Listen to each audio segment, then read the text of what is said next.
A brand new best of 3. This is the winner's match of Group B. Slow clap starting in the background. I'm Rifkin, joined today by Zombie Grub and James.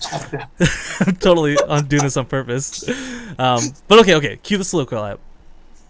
Because spawning here, in the top left corner of the map, the underdog to say the least, but the Green Terran to say the most, it is the Green Terran player Journey. Oh my god, you talked too long. I was like really confused as what our pace was. I know, it kind of fell out like really quick. In the bottom right, Oz the Red Zerg. It is Star Tails Life. Just do the Tasia clap, that's all you gotta do, like just really fast. Tasia clap is awkward. It's Tasia clap? Well, because Basetradetv is anything but awkward, right? We'll give him a shout out in the game because he squeezed it in at the intro. Hellstaff also subbed while this is going. This is insane, guys. You are ridiculous. I appreciate every single one of you, but clam down. Of course, we'll be awarding all the lovely subscribers to the channel these replays, not today, but after the entire event and tournament has concluded, so you guys can look forward to that extra special bonus, on top of all the extra part 2s you earn while watching the channel. But alright, a TVZ. I think this is where, I don't know about you, James, this is my favorite matchup. Where do you sit on this? Me too. Nice. I feel much more confident playing against Zerg, even as a Diamond Terran, than against Protoss. And especially on this map too, because it's such a long rush distance, and very, I guess, relatively easier jumping ground for Reaper. It's a great map to start off greedy for Terran, and that can really snowball later. Well, Journey, I mean, I don't need to sell life. I don't think I do. If you're a StarCraft fan, you know who Startail Life is, and if you don't, then get out of town. But not out of the stream. Make sure you stick around, and you'll learn a lot about him here today. Because, of course, he just took down Jaedong in a really big match. But Journey's a player you guys probably know a little bit less about. We've talked about him, and it's not because, you know, there's no contract we've been given, like, hey, sell Journey in this tournament. But it's because we want to. He's such a good, underrepresented player. You know, James earlier told the story about how him and Sacrisy got a little bit sick of kind of being on the B string. They wanted a chance to shine, but weren't given the opportunity, so they both left SKT1. Journey, since then, has been doing a lot of streaming. I didn't really know about him until Zombie Grub had introduced me to him, but one of the best things was that we invited him to a show match versus Axiom's Impact. And in my opinion, Impact has some pretty damn good CVT. And when he went up against Journey, not only was it a 4-1 series in the favor of Journey, spoiler alert, Journey did something different every game. You know, it wasn't the same, you know, bio rally, 13 Marines across the map, Thors eventually deal with the mutas. He approached the matchup differently every time, and was able to find different advantages every time. I can't say that a lot about even the best Terran players. Yeah, I mean, no offense to Polt and Innovation, who I also, you know, they like to do one very solid build, unless map makes it difficult for them to use the build that they have.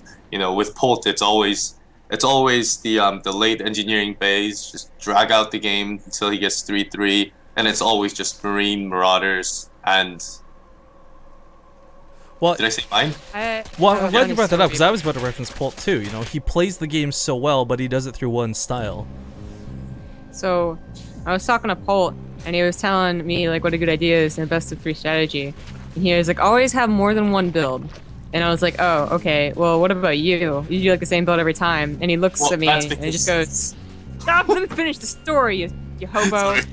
And he's like, oh, I can. And I'm like, why? He's like, I'm good. And I'm like, whoa, Ooh. BM. This is where I'm like, yo, Zombie, where were you talking to Pulse? Secrets. MLG Anaheim, there you go. Because we did actually meet him at MLG Anaheim. We actually sat right next to him. Yeah.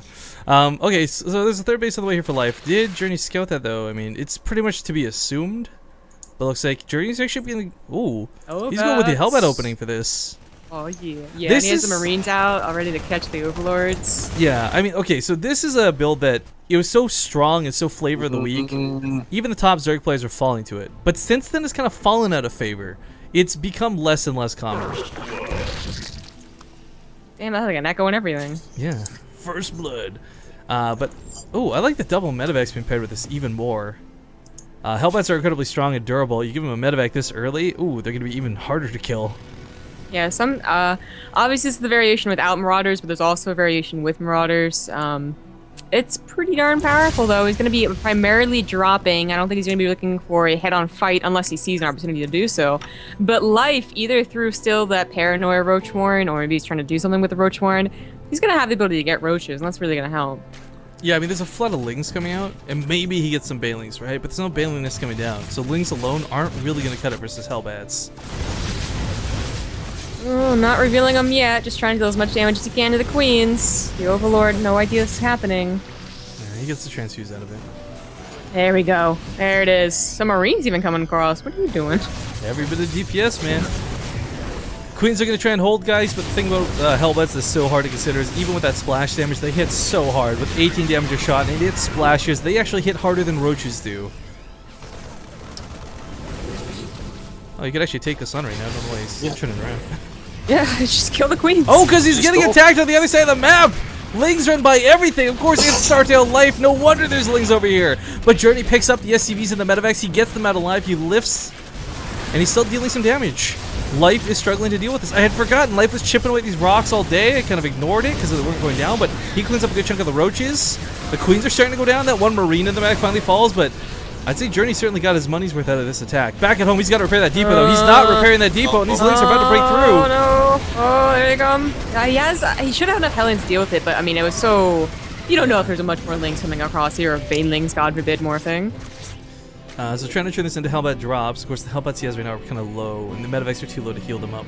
So might be able to put some damage here to the third, but it's really hard to see who comes out ahead after this, because they both traded out pretty decently. You know, he forced backing off of the natural. Journey killed a lot of queens. I'm feeling better for Zerg right now. That might be Terran bias. I'm like, well, I'm just here in this position, but I really do. Journey has no actual units. Like, Hellbats are great, but not against Roaches. If it was just Lings, I'm like, well, he just holds forever, but Roaches are coming across the map. Yeah, the wall's coming down, but the bunker's not complete, so there's nothing here to repair is the problem. The only thing that keeps the Roaches back... Might just be game. I don't know, you could bring the Hellbats home, possibly. I mean, what happened to those other Hellions you had made for the defense, right? Did those already die? Those are the ones that are in the medevac. Oh, well, he's got both of them. Double drops going off. Whoa. Yeah. A little bit early to go for a base trade. Oh, but the SCV's on hold position at the ramp are going to go fantastically. Life, of course. Oh, took out the Roaches, the Marauder. He's trying to, or was. These drops, though, are going to be hell to deal with. No pun intended. There's too many Hellbats here. The Roaches at home can't contend with this. They might after they get speed, but speed's still a whiles off. However, the main's been compromised. The Journey, he doesn't have stim yet. These Marines are not going to be able to deal with this. What an odd game. You know, if he had gone for a Hellbat Banshee opener, I think actually Journey would have held as magnificently, and plus the damage he did on the other side. But as it is, Life is he can hold these Roaches. Yeah, Hellbat's starting to get cleaned up finally. These Medivacs are running out of energy. GG's going to be called. Life with that run by. Life with the Lings. We'll take game number 1.